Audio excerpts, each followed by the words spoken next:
मेरे प्यारे बच्चों, मैं हूं आपकी हिंदी अध्यापिका अंजलि, ब्रेन अनबॉक्स एकेडमी से। और आज हम पढ़ने वाले हैं बड़े भाई साहब हिंदी कोर्स ब के मोस्ट इम्पोर्टेंट क्वेश्चन। तो मैं आपको पहले ये एक पैरा पढ़ाने जा रही हूँ। इतिहास में रावण का हाल तो पढ़ा ही होगा, उसके चरित्र से तुमने कौन सा उपदेश लिया, या यूं ही पढ़ गए। महज इम्तिहान पास कर लेना कोई चीज नहीं, असल चीज है बुद्धि का विकास। जो कुछ पढ़ो उसका अभिप्राय समझो, उसका मतलब समझो। रावण भूमंडल का स्वामी था, ऐसे राजाओं को चक्रवर्ती कहते हैं। भूमंडल का अर्थात पूरी पृथ्वी का स्वामी था। आजकल अंग्रेजों के राज्य का विस्तार बहुत बड़ा हुआ है, पर इन्हें चक्रवर्ती नहीं कह सकते। संसार में अनेक राष्ट्र अंग्रेजों का आधिपत्य स्वीकार नहीं करते, बिल्कुल स्वाधीन हैं। रावण चक्रवर्ती राजा था। संसार के सभी महीप अर्थात राजा उसे कर देते थे अर्थात टैक्स देते थे। बड़े बड़े देवता उसकी गुलामी करते थे। आग और पानी के देवता भी उसके दास थे अर्थात उसका कहना मानते थे। मगर उसका अंत क्या हुआ? घमंड ने उसका नामो निशान तक मिटा दिया। उसके लिए एक चुल्लू भर पानी देने वाला भी कोई न बचा। यहाँ पर ये दोनों मुहावरे हैं। नामो निशान तक मिटा देना अर्थात बिल्कुल अंत हो जाना, यानी अब उससे कोई याद करने वाला भी नहीं है, उसका पूरा परिवार नष्ट हो गया। और चुल्लू भर पानी देने वाला कि अब उसको कोई थोड़ा सा एक बूंद पानी देने के लिए भी नहीं बचा, अर्थात उसको थोड़ा सा भी कोई तरस करने वाला नहीं बचा। आदमी और जो कुकर्म चाहे पर अभिमान ना करे, इतराए नहीं, अभिमान किया और दीन दुनिया दोनों से गया। यह वाक्य बड़े भाई साहब ने अपने छोटे भाई साहब को कहे थे जब वह कक्षा में प्रथम आया था, और वह बहुत ज्यादा खुश हो गया था और अपने आप में इस अभिमान से भर गया था कि वह अगर कम भी पढ़ेगा और यहाँ तक कि नहीं भी पढ़ेगा तो वह कक्षा में तो पास हो ही जाएगा, और वो थोड़ा पढ़कर भी कक्षा में प्रथम आ सकता है। तो इसके ऊपर ये गद्यांश है जो सीबीएसई 2019 में आया था। और अगर हमने ये नहीं पढ़ा हुआ पूरा चैप्टर तो इसका उत्तर देने हमारे लिए मुश्किल हो जाते हैं। तो देखते हैं पहला क्वेश्चन। गद्यांश में रावण का उदाहरण किस उद्देश्य से दिया गया है? पहला ऑप्शन है छोटे भाई को अभिमान के दुष्परिणामों से अवगत कराने के लिए, रावण की दुखदायी और एकाकी अंत से परिचित कराने के लिए। एकाकी मीन्स आखिरी में वो सिर्फ अकेला ही बचा था जो राम जी से लड़ रहा था। रावण को अंग्रेजों से भी अधिक शक्तिशाली बताने के लिए, या रावण के शक्तिशाली साम्राज्य से परिचित कराने के लिए। तो हम यहाँ पर 1 मिनट रुकते हैं। अब देखिए इसका क्या आंसर हो सकता है।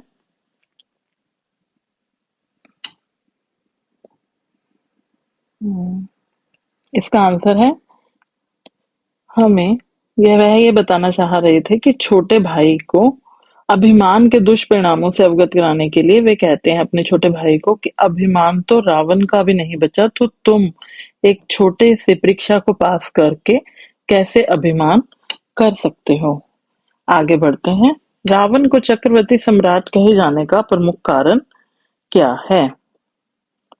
बड़े बड़े देवताओं को अपने नियंत्रण में रखना, संपूर्ण संसार पर अपना आधिपत्य स्थापित करना, राजा महाराजाओं से मनमाना कर वसूल करना, या अपने राज्य का विस्तार दूर तक करना।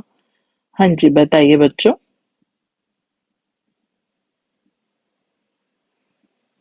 इसका सही जवाब है बी ऑप्शन, संपूर्ण संसार पर अपना आधिपत्य स्थापित करना। आधिपत्य मीन्स अधिकार या कब्जा। संपूर्ण संसार, मैंने आपको अभी बताया था कि चक्रवर्ती सम्राट वह सम्राट होते हैं जो पूरी पृथ्वी पर राज्य करे। अगले क्वेश्चन की ओर बढ़ते हैं।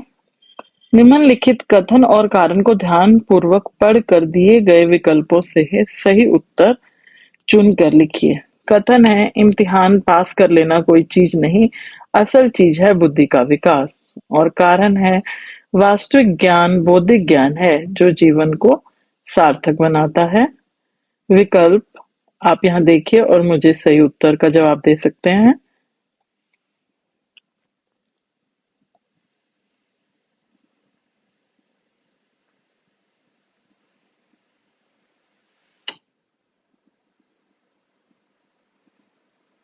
इसकी ऑप्शन है बी, कथन और कारण दोनों सही हैं और कारण कथन की सही व्याख्या करता है। क्योंकि सिर्फ इम्तिहान पास कर लेना ही कोई चीज नहीं है। अगर हम चीजों को रटकर याद कर रहे हैं और हम किसी इम्तिहान को पास कर भी लेते हैं, तो इसका अभिप्राय यह नहीं है कि हमारी बुद्धि का विकास हो गया है। बुद्धि का वास्तविक ज्ञान तभी होता है जब हम इस संसारिक दुनिया में जीते हैं, अर्थात हमें संसार में जीना आता है।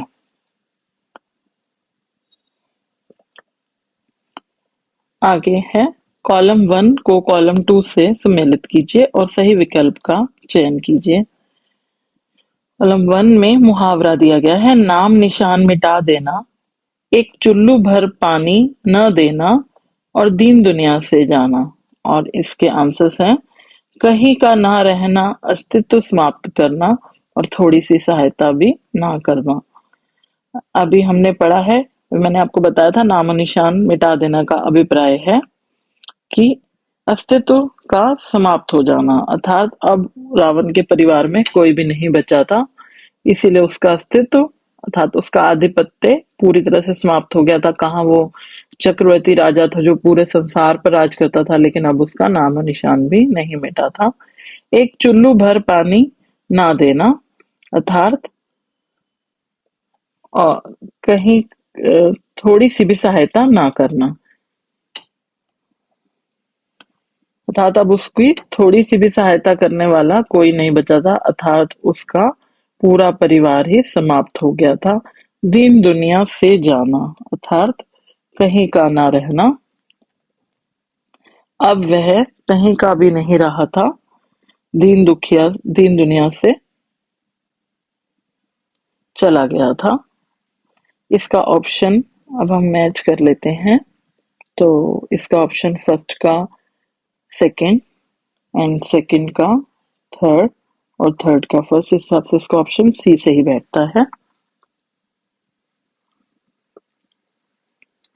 आगे बढ़ते हैं, गद्यांश के मूल भाव को व्यक्त करने वाला या वाले कथन है, व्यक्ति को घमंड नहीं करना चाहिए, शिक्षा प्राप्ति का उद्देश्य ज्ञान के साथ बौद्धिक विकास है, देवताओं का अनादर नहीं करना चाहिए, किताबें पढ़कर ही शिक्षा प्राप्त की जा सकती है, चौथा ऑप्शन है। लेकिन इसके लिए ये दो ऑप्शंस बिल्कुल ठीक है, व्यक्ति को घमंड नहीं करना चाहिए और शिक्षा प्राप्ति का उद्देश्य ज्ञान के साथ बौद्धिक विकास है। आगे बढ़ते हैं,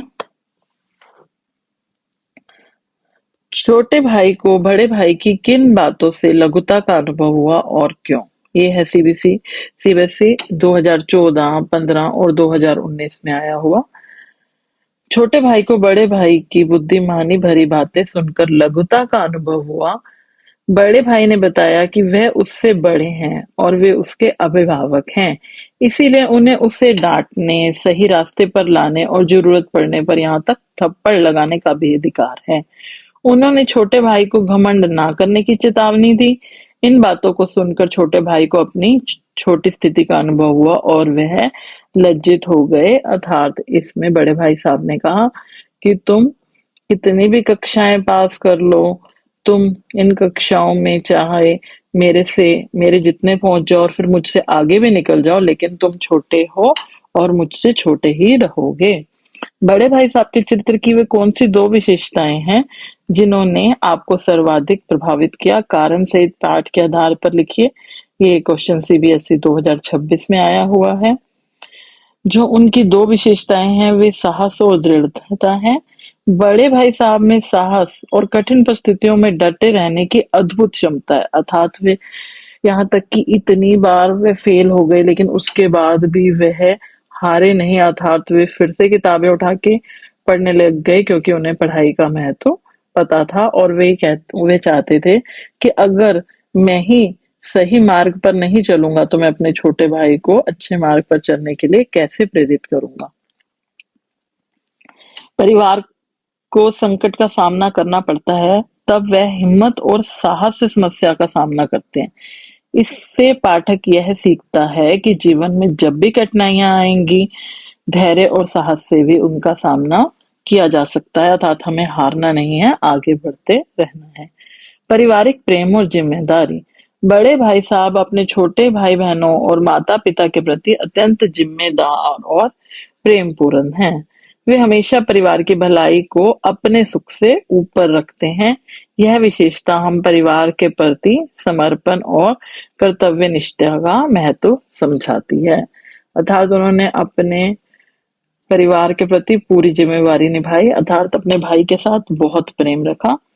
बड़े भाई साहब के अगर प्रमुख गुणों का हमने जो वर्णन किया है, वो यह है कि वह बहुत बुद्धिमान हैं, वे किसी भी स्थिति से हार ना मानने वाले हैं और वे धैर्यवान हैं। लेखक के चरित्र की यहाँ क्या विशेषताएं हैं? जो प्रेमचंद जी हैं, अर्थात छोटे भाई, उनके चित्र की ये विशेषताएं हैं कि उनके मन में अपने भाई के लिए प्रेम तो है ही, पर वे थोड़े से लापरवाह हैं, अर्थात उन्हें खेलना अधिक पसंद है, उनकी पढ़ने में रुचि नहीं है। वे अपने बड़े भाई साहब की तरह घंटों तक बैठकर नहीं पढ़ सकते, उन्हें 1 घंटा पढ़ना भी बहुत मुश्किल कार्य लगता है, अर्थात जैसे उन्होंने कोई पहाड़ चढ़ना हो। वे मन के बहुत चंचल हैं, अर्थात अपने मन को वो एक जगह नहीं टिका पाते। उन्होंने अपना टाइम टेबल बनाया, उन्होंने सोचा कि कल से मैं बहुत अच्छे तरीके से पढ़ूंगा, लेकिन वह जब वो उसको पालन करना लगते हैं उस टाइम टेबल का, तो वे उससे पालन नहीं कर पाते और उनका मन चंचल हो जाता है और वह खेलने की तरफ दौड़ पड़ते हैं, अर्थात वह खेलने चले जाते हैं और अपने मन को नहीं रोक पाते।